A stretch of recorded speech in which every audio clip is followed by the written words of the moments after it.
Neuromarketing aplicado a campañas digitales. Cómo la usabilidad y las respuestas emocionales pueden cambiar nuestra estrategia digital.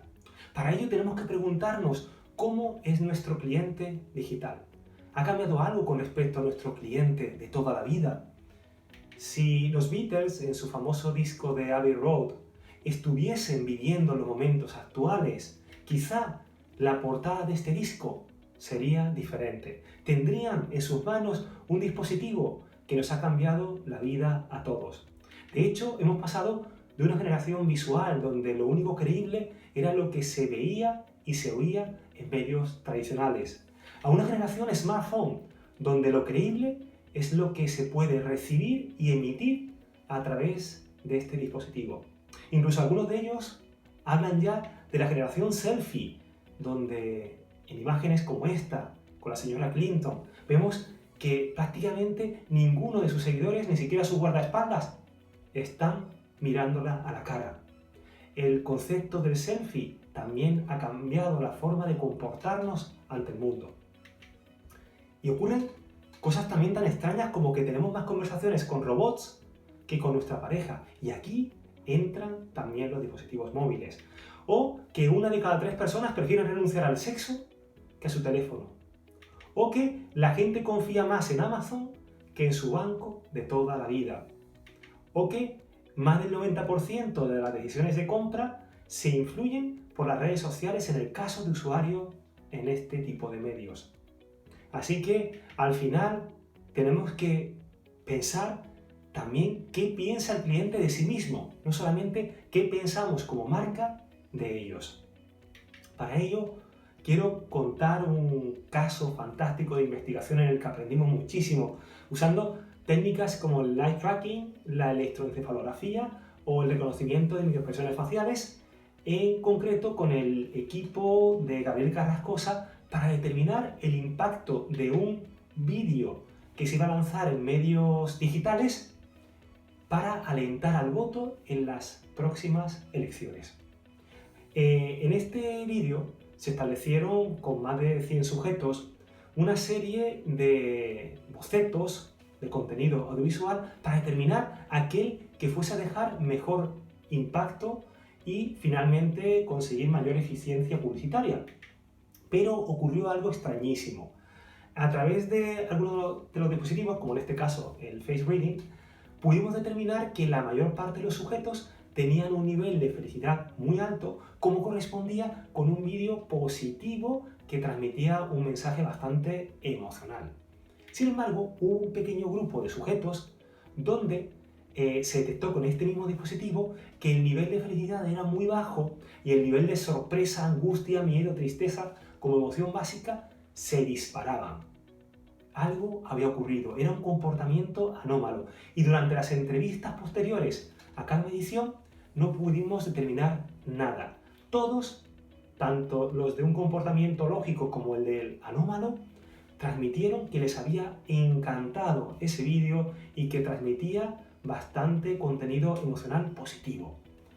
Así que nos pusimos a tirar del hilo a ver qué estaba ocurriendo y curiosamente todos esos usuarios de comportamiento anómalo tenían 2 características en común.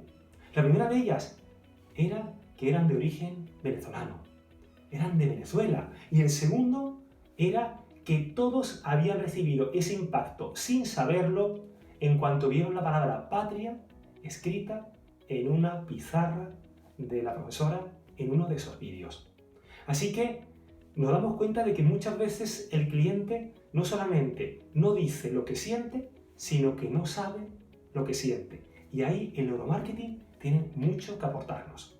De hecho, desarrolla el impacto emotivo que generan las mejores formas de comunicar los mensajes para llegar a la máxima excelencia en la experiencia del cliente, lo que todos deseamos como marcas.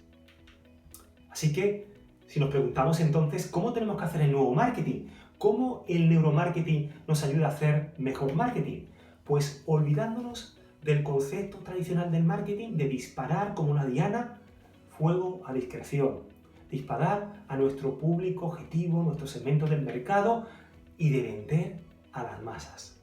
De ahí vamos a pasar a saber realmente lo que necesita el cliente desde el punto de vista externo e interno. Por ejemplo, ¿qué necesita un cliente a la hora de ir a comprar una broca a una ferretería? Pues no necesita una broca, necesita abrir un agujero en la pared. Y eso podemos aplicarlo a cada modelo de negocio. Antiguamente conocíamos a nuestro cliente de manera física. Era más fácil en nuestro restaurante, en nuestra tienda, poder entablar conversación, poder tener conexión emocional. Pero hoy día, muchos de nuestros clientes en digital se limitan a ser números, emails. Y eso al final impacta a la hora de, por ejemplo, conseguir llenar nuestro carrito de compra. Más del 60% de los clientes online lo abandonan sin pagar. Sería como irnos a un supermercado y ver en los pasillos cantidad de carritos llenos de productos y sin nadie que lo lleve a la caja de compra. Eso al final se produce por la desafección que hay en digital y ahí el neuromarketing tiene mucho que decir. Hemos pasado, por tanto, a un cliente con ciertas características diferenciales. Es un cliente Smart Consumer, consumidor inteligente, que consulta cuando va a comprar en un comercio físico o virtual todo a tiempo real. Es un cliente Pro Consumer, produce contenido. De hecho, la mayor parte del contenido actualmente en Internet lo producen los consumidores. Es un cliente Excited, está continuamente excitado con cantidad de estímulos en su entorno. Y eso nos lleva a ser un cliente infoxicado de información. Es un cliente que va a tener tantos impactos publicitarios, hablamos de miles cada día en cualquier rincón del mundo. Y eso lleva a que recuerde muy pocos. Así que al final nos quedamos con la frase de John Wanamaker, un famoso empresario norteamericano de principios del siglo XX, que decía: la mitad de mi presupuesto en publicidad va a la basura. El problema es que no sé cuál de las dos mitades es. Pues para que no nos ocurra esto, el neuromarketing viene a descubrir dentro del marketing digital otra forma de llegar a comprender a ese cliente. ¿Y cómo usamos normalmente la forma de descubrir a nuestro cliente en digital? ¿Qué herramientas teníamos en nuestras manos? Pues sería la herramienta para localizar a Wall-E entre un gran grupo de personajes. Sabemos que el famoso Wall-E puede estar en un lugar muy concreto y tiene un comportamiento diferente con respecto al resto. De manera que, por ejemplo, con Google Analytics, una gran herramienta, nos permite a través de cientos de informes determinar qué ocurre exactamente en nuestra web y qué ocurre antes y después de esa navegación web.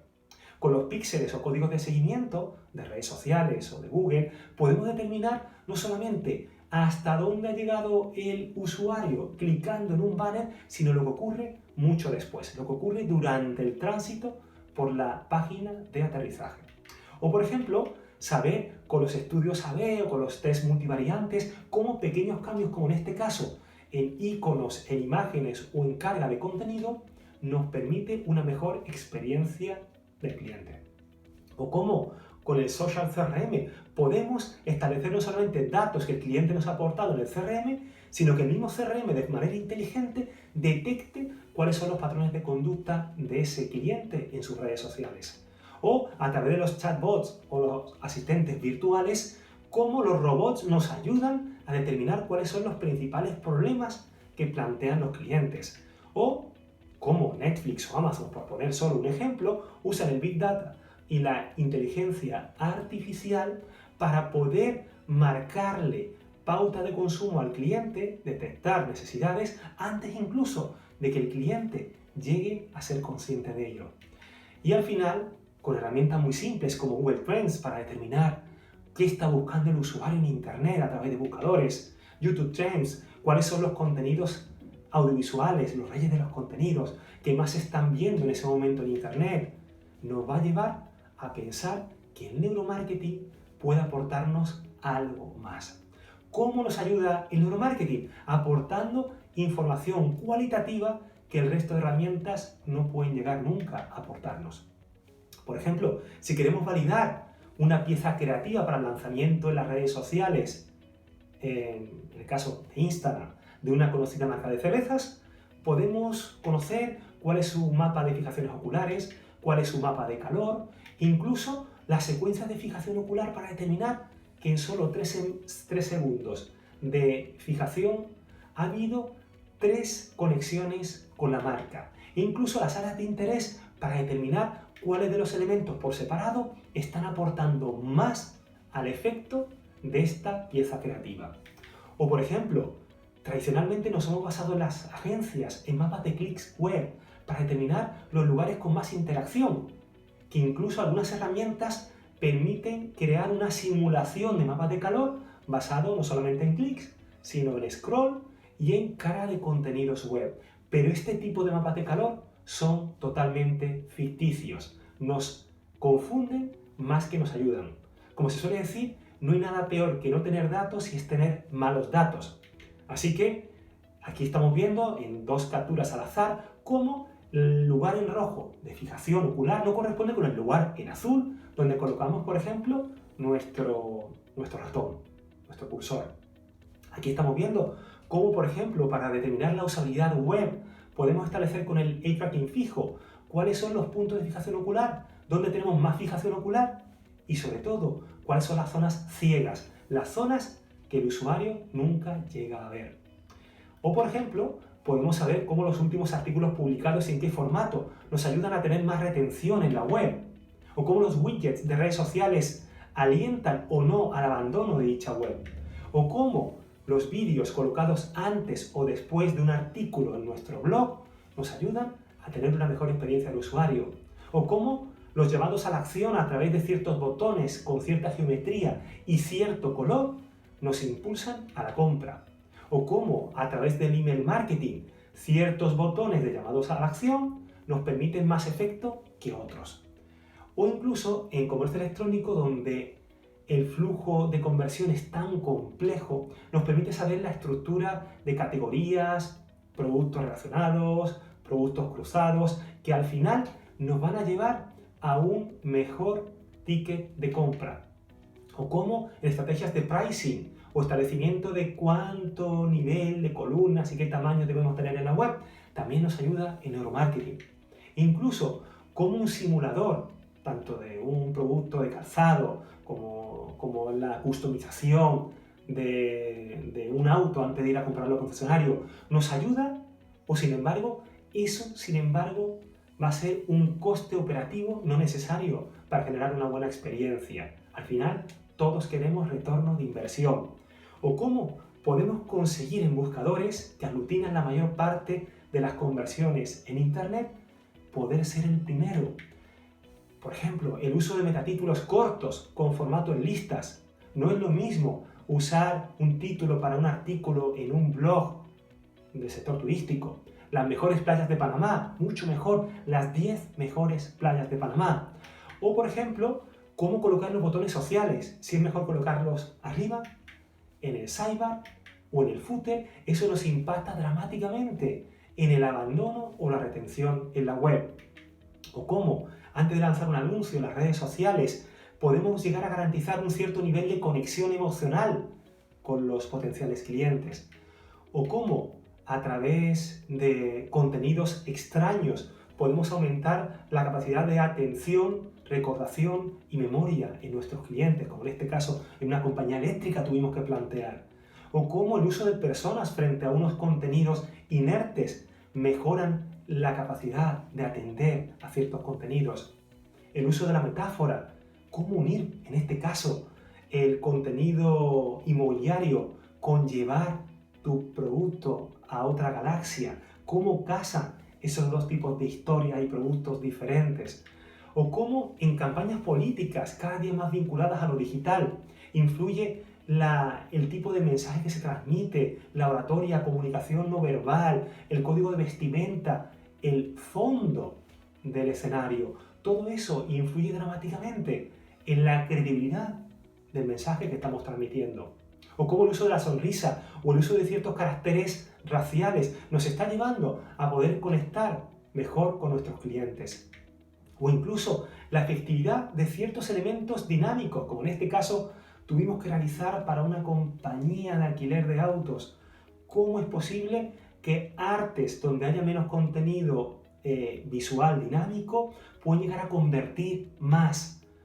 O, por último, una compañía eléctrica, ¿cómo puede llegar a conectar mejor con sus clientes gracias a hacer su factura electrónica más legible y comprensible? Te lo adelanto, mucho más importante de lo que pudieras llegar a pensar. Así que al final me quedo con una frase de Albert Einstein que decía: si quieres resultados distintos, no hagas siempre lo mismo. El neuromarketing nos abre los ojos para conocer mejor al cliente por dentro y poder así actuar mejor por fuera. Muchas gracias.